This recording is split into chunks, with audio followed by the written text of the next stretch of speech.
الحمد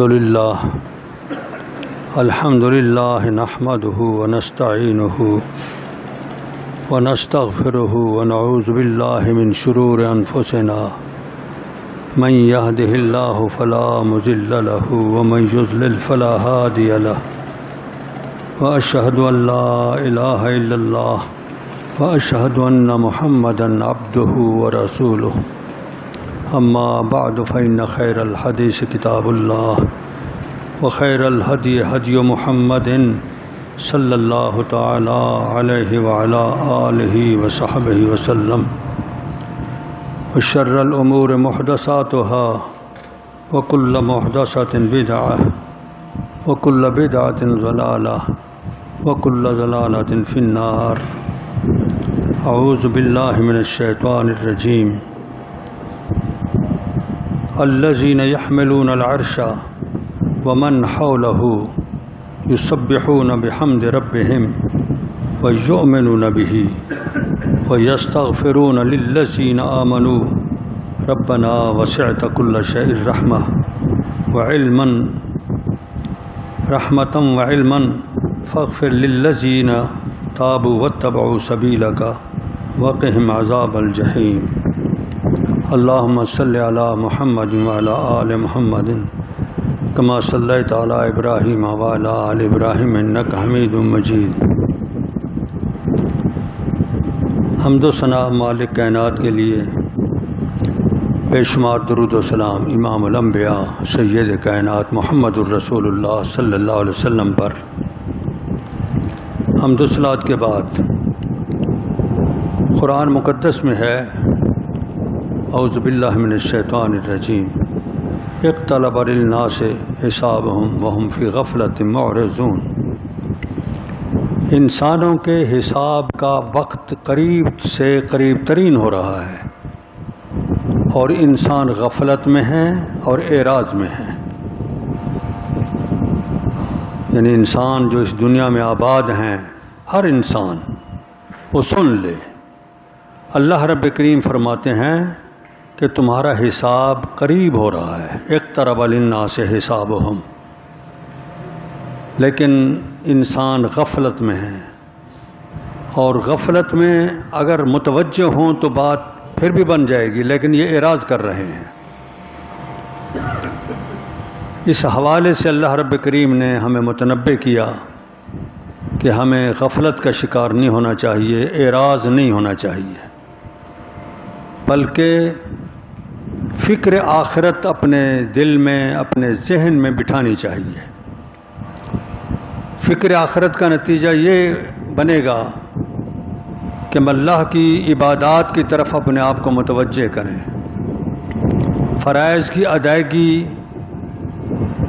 کا التزام کریں اور اللہ کی نافرمانیوں سے بچیں، احتراز کریں. یہ صرف اپنے لیے ہی نہیں بلکہ اپنی اولاد کے لیے بھی یہی کچھ سوچیں. یا ایھا الذین آمنوا قوا انفسکم واہلیکم نارا. اے ایمان والو، اپنے آپ کو بھی جہنم سے بچاؤ اور اپنے اہل عیال کو بھی بچاؤ، تب تمہاری کامیابی ہے. جب ایک انسان اللہ کی طرف متوجہ ہو جاتا ہے، اللہ کی طرف صحیح رجوع کر لیتا ہے، پھر اللہ رب کریم اس کی کوتاہیاں بھی معاف کر دیتے ہیں اور اس کی قلیل عبادت، تھوڑی عبادت کو بھی بہت زیادہ بنا لیتے ہیں. شرط یہی ہے کہ اللہ کی طرف رجوع ہونا چاہیے، توبہ ہونی چاہیے. توبہ کا معنی ہی رجوع ہے.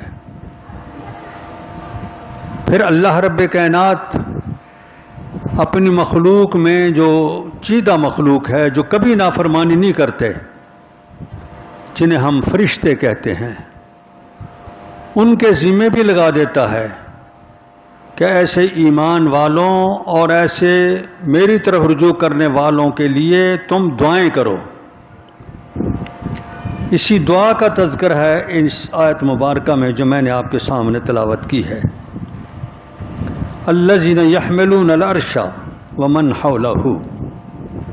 جو اللہ کے فرشتے عرش اٹھائے ہیں اللہ رب کریم کا عرش آسمانوں، یہ زمین اور آسمان سب سے بڑا اور حاوی ہے۔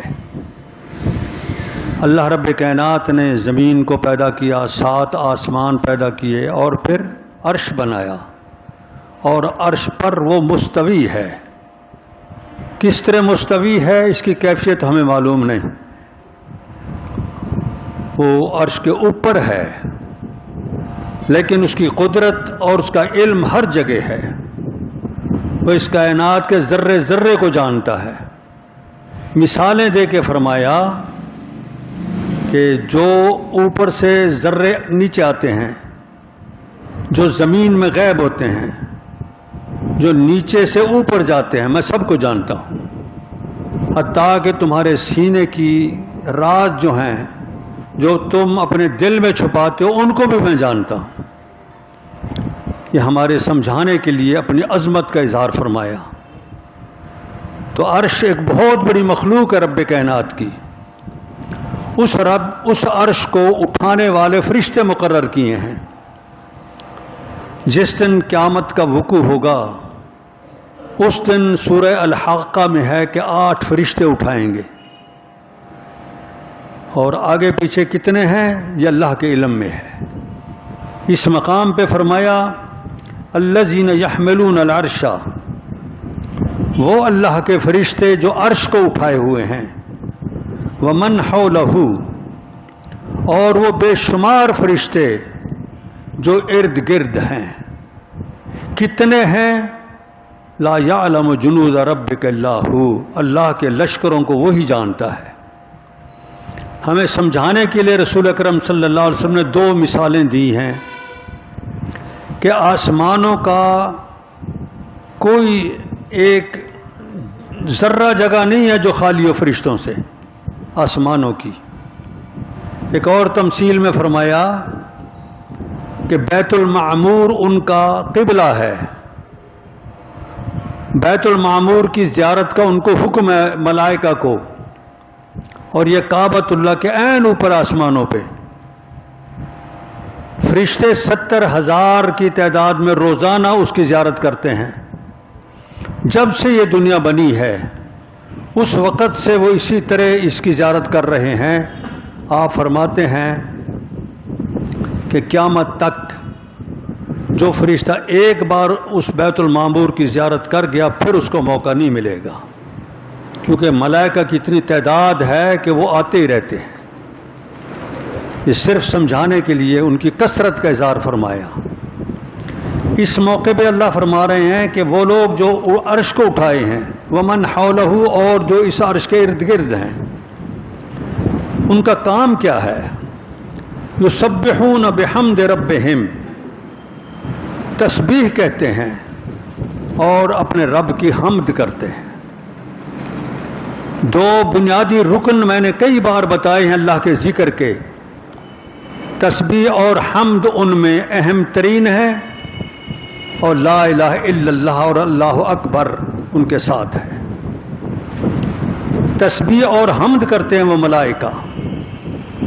تسبیح میں اللہ رب کریم کی تنزیہ ہے، پاکیزگی ہے ہر قسم کے نقص اور عیب سے، اور حمد میں اس بات کا اظہار ہے کہ اس پوری کائنات کو جو مل رہا ہے اس کی طرف سے مل رہا ہے، اس کا شکر، یہ حمد کا معنی۔ ملائکہ فرشتے اللہ کے عرش والے اور عرش کے ارد گرد والے تسبیح کہتے ہیں اپنے رب کی حمد کے ساتھ ساتھ، وَيُؤْمِنُونَ بِهِ، اور اللہ کو مانتے ہیں۔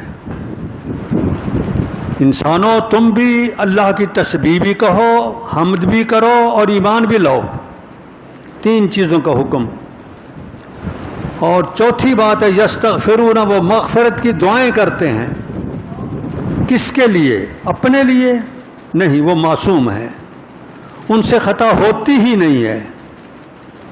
اللہ انہیں جو حکم کرتا ہے وہ اسے کر گزرتے ہیں۔ قرآن مقدس کی اپنی شہادت ہے، لا یعصون اللہ ما امرہم، اللہ جو ان ملائکہ فرشتوں کو حکم دیتا ہے وہ کبھی نافرمانی نہیں کرتے۔ یفعلون ما یؤمرون، جو انہیں حکم دیا جاتا ہے وہ اسے کر گزرتے ہیں۔ یستغفرون اس مقام پہ فرمایا وہ مغفرت کی دعائیں کر رہے ہیں، مگر کن کے لیے؟ للذین آمنوا، ان کے لیے جو ایمان لائے، کافروں کے لیے نہیں، جو اللہ کو مانتے ہیں، اللہ کے رسولوں کو مانتے ہیں، آخرت کو مانتے ہیں، حساب کے دن کو تسلیم کرتے ہیں اور اس کے مطابق زندگی گزارتے ہیں، وہ ہیں ایمان والے۔ ان کے لیے مغفرت کی دعائیں کرتے ہیں، وہ ہیں انسان جو اس زمین پہ آباد ہیں۔ وَيَسْتَغْفِرُونَ لِلَّذِينَ آمَنُوا، کن الفاظ سے دعائیں مانگتے ہیں، ان کے الفاظ کی وسعت دیکھیں، وہ بھی اللہ رب کریم نے بیان کیے ہیں۔ ربنا وسعت کل شیء رحمتا وعلما، اے ہمارے پالنے والے، وسعت کل شیء، اس کائنات کی ہر چیز پر تیری رحمت حاوی ہے، وعلما، اور تیرا علم حاوی ہے، اس کائنات کے ذرے ذرے پہ تیری رحمت ہے اور اس کائنات کے ذرے ذرے کا تجھے علم ہے۔ ہماری درخواست ہے ایک، وہ فرشتے دعا کر رہے ہیں، مغفرت کی دعا، غلطیوں کی معافی کی دعا، مگر کن کے لیے؟ آگے ذکر آتا ہے فاغفر للذین تابوا، اے اللہ بخش دے ان کو جو تیری طرف رجوع کرتے ہیں۔ کافر نکل گئے، غافل نکل گئے، جو اللہ سے غفلت میں رہتے ہیں ان کے لیے مغفرت کی دعا نہیں ہے ملائکہ فرشتوں کی، ان کے لیے ہے جو تابو، رجوع کرتے ہیں اللہ کی طرف۔ واتبعوا سبیلک، اس کی مزید وضاحت، جو تیرے بتائے راستے پہ چلتے ہیں۔ بات سمجھتے جائیے، کن کے لیے ملائکہ فرشتوں کی دعائیں ہیں؟ ان کے لیے جو اللہ کی طرف رجوع کرتے ہیں، واتبعوا سبیلک، اور جو تیرے راستے پہ چلتے ہیں۔ اللہ کا راستہ کیا ہے؟ اللہ کی عظیم کتاب قرآن اور امام الانبیاء عظیم محمد الرسول اللہ کی سیرت، آپ کی سنت اور آپ کی حدیث، یہ ہے اللہ کا سبیل۔ جو تیرے سبیل پہ چلتے ہیں ان کے لیے ہماری دعا ہے۔ وقہم عذاب الجحیم، اے اللہ خوفناک جہنم تو نے تیار کر رکھی ہے، ان کو بچا لے۔ تیسری دعا ان کی، وقہم عذاب الجحیم۔ کتنی بڑی بات ہے، انسانوں جو اللہ کی طرف رجوع کرتے ہیں، ایمان لاتے ہیں، اللہ کے راستے پہ چلتے ہیں، ان کے لیے اللہ نے اپنے فرشتے مقرر کر رکھے ہیں کہ دعائیں کرتے ہیں ان کے لیے۔ للذین تابوا، ایک دفعہ ترجمہ پھر سن لیں، مغفرت کر ان لوگوں کی جو اللہ تیری طرف رجوع کرتے ہیں، واتبعوا سبیلک، تیرے راستے کی اتباع کرتے ہیں، وقہم عذاب الجحیم، اور جہنم کے عذاب سے ان کو بچا۔ ربنا، اے ہمارے پالنے والے، وادخلہم جنات عدن، صرف جہنم سے بچا نہیں، ان کو داخل کر رہنے کی باغات میں، التی وعدتہم، جس کا تو نے ان سے وعدہ کیا ہے۔ ایمان والوں سے اللہ کا وعدہ ہے بہشت کا، اللہ ان کو اس بہشت میں لے جا۔ کس کو؟ ان کو بھی، ومن صلح من آبائہم، اور ان کے باپ دادوں میں جو نیک ہیں ان کو بھی، وازواجہم، اور ان کی بیویاں یا ان کے خامند۔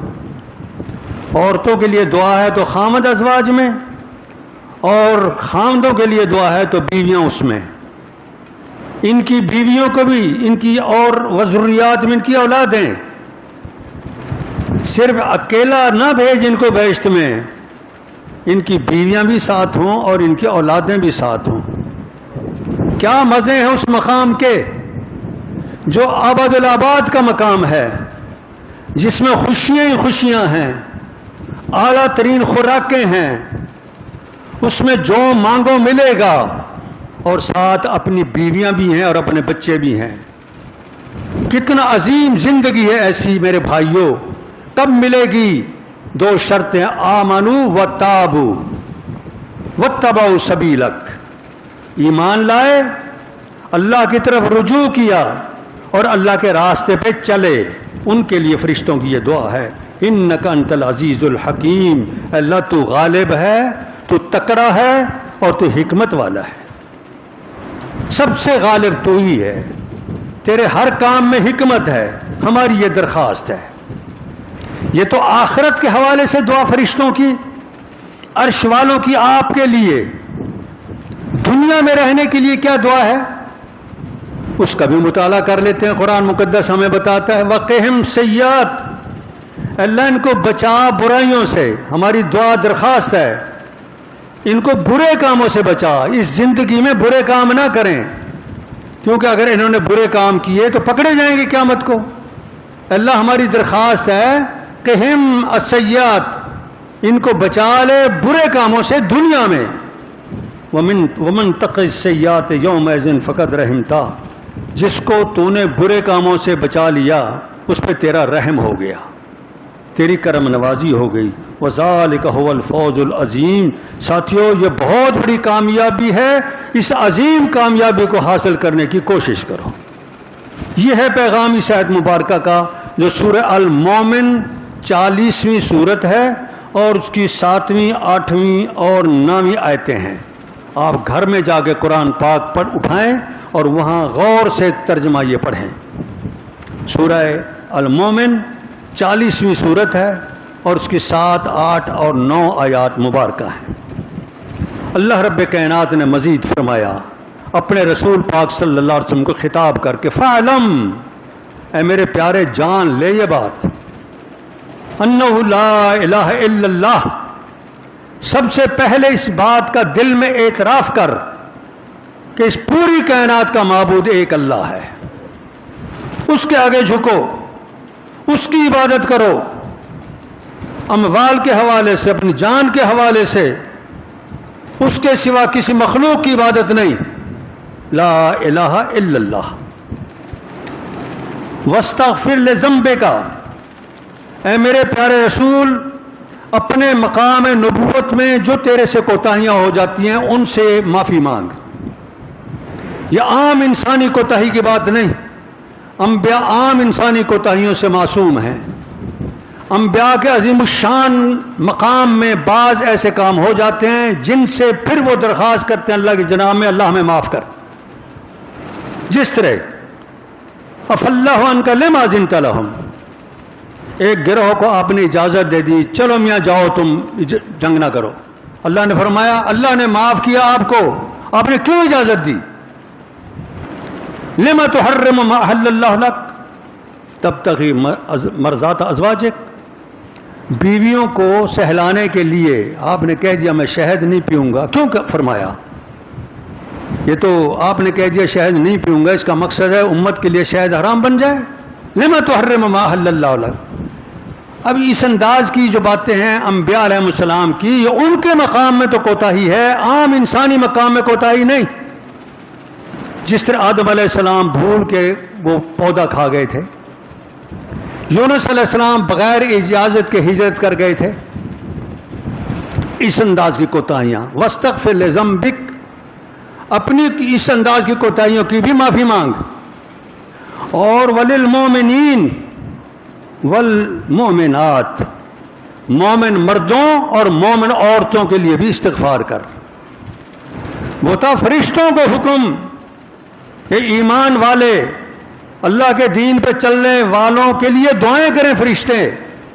یہ ہے صفوہ مخلوق، پوری کائنات میں چیدہ انسان عظیم برتر بزرگ محمد الرسول اللہ صلی اللہ علیہ وسلم کو حکم استغفر للمومنین والمومنات، مومن مردوں اور مومن عورتوں کے لیے استغفار کر۔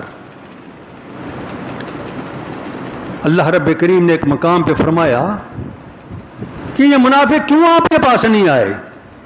یہ اگر آپ کے پاس آتے، معافی مانگتے اور آپ ان کے لیے مغفرت کی دعا کرتے تو میں ان کو معاف کر دیتا، یہ کیوں نہیں آپ کی خدمت میں آئے؟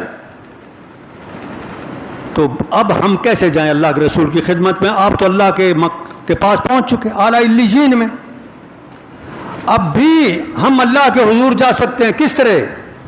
اللہ نے جو اشارہ کر دیا کہ مومن مردوں اور مومنات کے لیے مغفرت کی دعائیں کریں، تو اس کا مقصد یہ اللہ کے رسول نے دعا کی ہے کس کے لیے؟ مومنین اور مومنات کے لیے. یہ مومنین اور مومنات وہ بھی ہیں جو آپ کے سامنے تھے اور وہ بھی ہیں جو قیامت تک آتے رہیں گے. آپ مومن مرد بن جائیں، مومن عورتیں بن جائیں، اللہ کے رسول کی دعا خود بخود آپ کو لگ جائے گی. اللہ کے رسول جو یہ دعا کر چکے ہیں کہ اللہ میرے ماننے والوں کی مغفرت فرما، ماننے والیوں کی مغفرت فرما. اس جمعے میں ہم جب آئیں گے، جب مومن بن جائیں گے اور ایمان کے لیے تابو آمنو و تابو واتبعوا سبیل، 3 باتیں: ایمان، توبہ، رجوع اللہ کی طرف اور اللہ کے راستے پہ چلنا. اس میں اپنے آپ کو لے آئیں. امام الانبیاء سید کائنات محمد الرسول اللہ صلی اللہ علیہ وسلم کی مغفرت کی دعا آپ کو لگ جائے گی، آپ کے شامل حال ہو جائے گی. ایک دوسرے مقام پہ پھر عام انسانوں کو حکم دیا. یہ میں نے 2 مرتبہ بتا دیا آپ کو. عرش والوں کی دعائیں آپ کے لیے، سید کائنات محمد الرسول اللہ صلی اللہ علیہ وسلم کی دعائیں ہم سب کے لیے، آپ کے لیے، ایمان والوں کے لیے. اب اللہ رب کریم ہمیں ایک اور راستہ بھی بتاتا ہے. کیا؟ الہکم انما الہکم الہ واحد. اور انسانوں، تمہارا معبود ایک ہی ہے.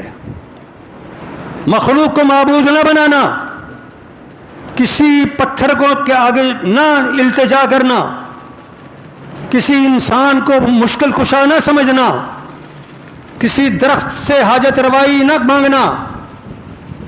الہ جو ہے، قیام، رکوع، سجود، دعائیں، یہ سب اللہ کے لیے. دعا مخ العبادہ، دعا تو عبادت کا مغز ہے، پکارنا تو عبادت کا مغز ہے، یہ بھی اللہ کے لیے.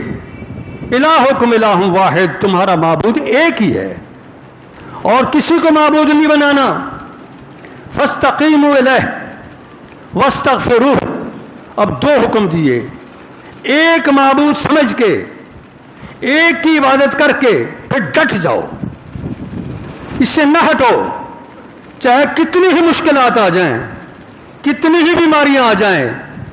اللہ کے چیدہ لوگوں کو بھی مشکلات آئی تھیں، وہ بھی بیماریوں کا شکار ہو گئے تھے، لیکن ڈگمگائے نہیں، ڈٹ گئے اپنے موقع پہ. فاستقیموا، ڈٹ جاؤ. واستغفروا، اور اللہ سے معافی مانگتے رہو، استغفار کرتے رہو. حکم یہ ہے، معبود ایک سمجھو اور فاستقیموا الیہ، استقامت دکھاؤ، اس پہ اپنے آپ کو مضبوط بنا لو، اور پھر واستغفروا، اس سے معافیاں مانگو. اس سے ہمیں کیا پتہ چلا کہ ایک اللہ کو معبود سمجھنا یہ بنیاد ہے جسے ہم ایمان کہتے ہیں. اس کے بعد پھر تسبیح، تحمید اور استغفار، یہ مومن کو لگتی ہے دنیا میں بھی اور آخرت میں بھی. استغفار اگر ایک کافر کرتا ہے اس کو بھی لگتی ہے. یہ بھی بتا دوں میں آپ کو، قرآن مقدس میں ہے کہ مکے والے آپ کی مخالفت کر رہے ہیں، عذاب کیوں نہیں آیا؟ 2 وجہ سے. ایک تو اے رسول پاک صلی اللہ علیہ وسلم، آپ ہو ان میں، اور جہاں آپ ہوتے ہو وہاں اللہ کا عذاب نہیں آتا. ایک بات.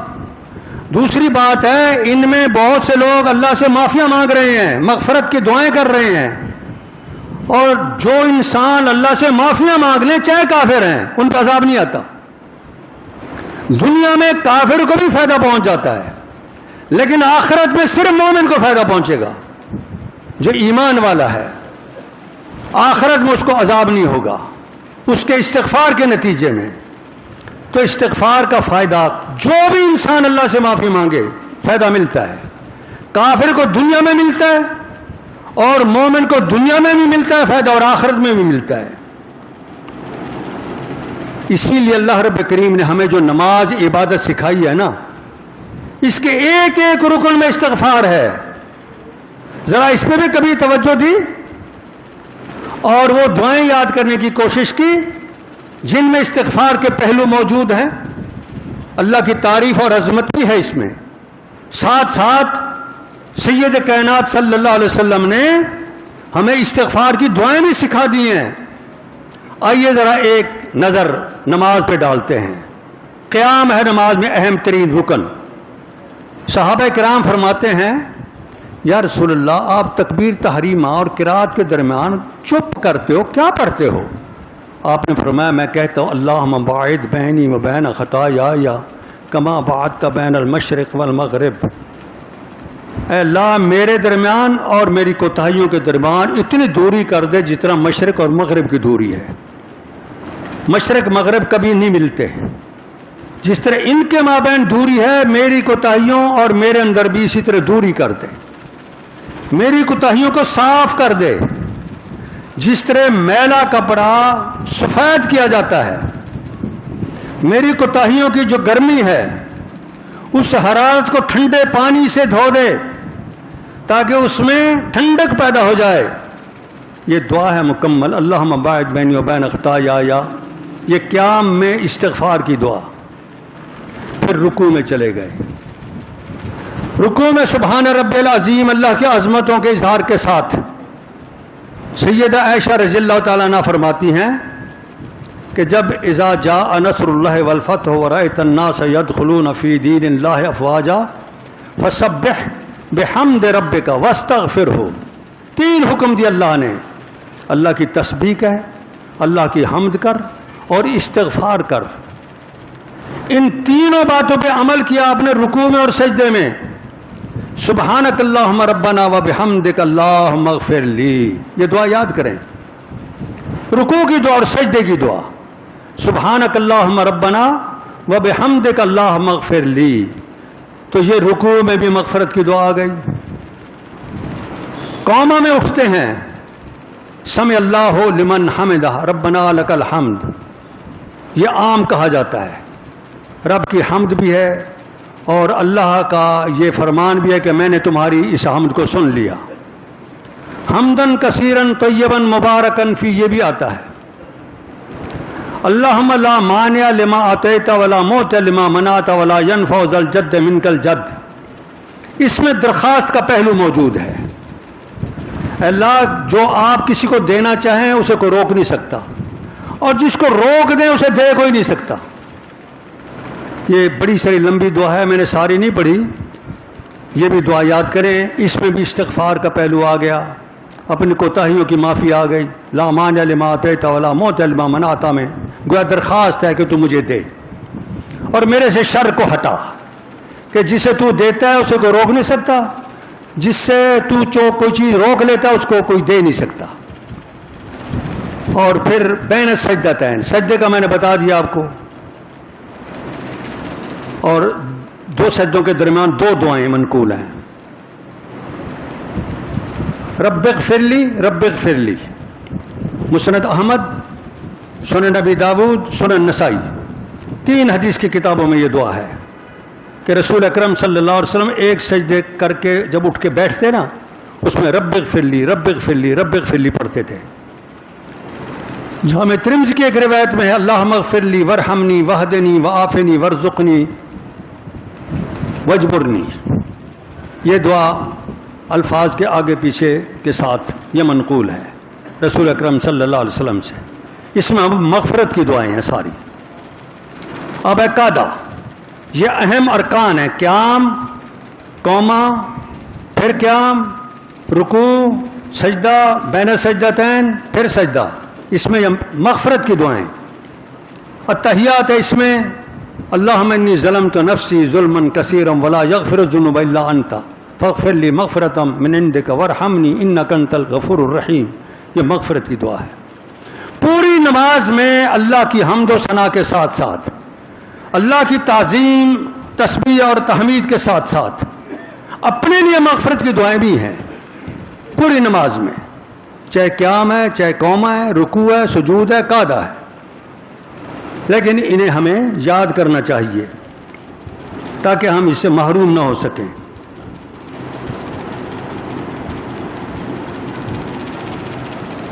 دو باتیں میں نے عرض کرنی تھی، وقت تھوڑا ہے۔ ایک یہ کہ اللہ کے حقوق کی ہم ادائیگی کریں، دوسرا انسانی حقوق کی ادائیگی کریں۔ یہ ساری عظمتیں تب ہمیں ملیں گی۔ اللہ کے حقوق کی طرف تو میں نے اشارہ کیا، اور حقوق العباد یہ قیامت کے دن ہمیں پکڑوا سکتے ہیں۔ عباد کے حقوق چاہے مالی شکل میں ہے چاہے کسی اور انداز میں ہے، ہمیں مالی حقوق سے اس دنیا میں ہی عہدہ برا ہونا چاہیے۔ موت کا یہ وقت کا کوئی پتہ نہیں، اس سے پہلے ہم اپنے آپ کو سدھار لیں، سمجھا لیں کہ کسی کا حق تو نہیں دینا، کسی کی بے عزتی کیا اسے معافی مانگ لو۔ قیامت کی شرمندگی سے یہ بہتر ہے آج کی شرمندگی۔ کسی کا مال دینا اس کو دے دو، قیامت کے دن جب گریبان پکڑے گا ساری مخلوق کے سامنے، اس سے یہ بہتر ہے کہ آج اس سے معافی مانگ کے اس کو مال دے دو۔ اس کا سخت ترین وعیدیں آئی ہیں، میں صرف ایک آیت کا معنی آپ کو سنا دیتا ہوں۔ نَضَعُ الْمَوَازِينَ الْقِسْطَ لِيَوْمِ الْقِيَامَةِ، قیامت کے دن ہم ترازو رکھیں گے، انصاف کی ترازو۔ فَلَا تَظْلِمُ نَفْسٌ شَيْئًا، کوئی انسان دوسرے پر ظلم نہیں کر پائے گا۔ وَإِنْ كَانَ مِثْقَالَ حَبَّةٍ مِّنْ خَرْدَلٍ أَتَيْنَا بِهَا، ایک رائی کے دانہ جتنا بھی کسی نے کسی کا حق دینا وہ بھی ہم سامنے کریں گے۔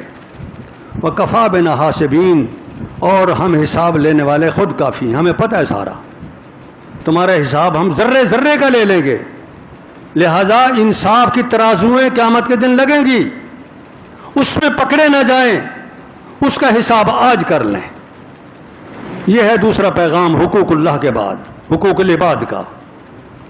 اس پہ رسول اکرم صلی اللہ علیہ وسلم کے مزید ارشادات بھی موجود ہیں۔ اللہ رب کریم ہمیں صحیح راستے پہ چلنے کی توفیق عطا کرے۔ وآخر دعوایا ان الحمد للہ رب العالمین۔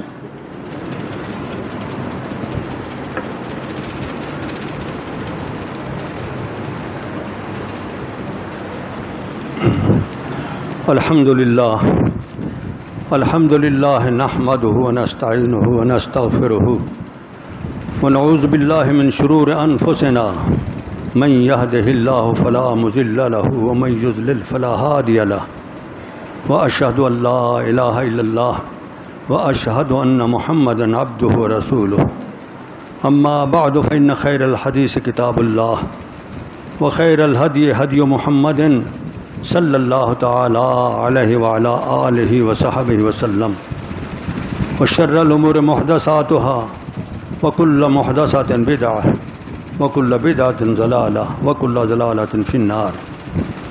استغفار کے کچھ الفاظ تو میں نے آپ کو سنائے ہیں نماز میں جو ہیں۔ ایک اہم ترین استغفار کا لفظ ہے استغفر اللہ الذی لا الہ الا هو الحی القیوم واتوب الیہ۔ سبحانک اللہم ربنا و بحمدک اشہد ان لا الہ الا انت استغفرک و اتوب الیک۔ یا حی یا قیوم لا الہ الا انت برحمتک استغیث۔ اور اللہم انت ربی لا الہ الا انت خلقتنی وانا عبدک وانا علی عہدک و وعدک ما استطعت۔ یہ سید الاستغفار۔ ان الفاظ سے آپ اللہ کے سامنے معافی مانگیں اور رجوع کریں، توبہ کریں اور نیک کام کرنے کی کوشش کریں۔ اعوذ باللہ من الشیطان الرجیم۔ یا ایھا الذین آمنوا اتقوا اللہ حق تقاتہ ولا تموتن الا وانتم مسلمون۔ ان اللہ وملائکتہ یصلون علی النبی یا ایھا الذین آمنوا صلوا علیہ وسلموا تسلیما۔ اللہم صل علی محمد وعلی آل محمد کما صلیت علی ابراہیم وعلی آل ابراہیم انک حمید مجید۔ اللہم بارک علی محمد وعلی آل محمد کما بارکت علی ابراہیم وعلی آل ابراہیم انک حمید مجید۔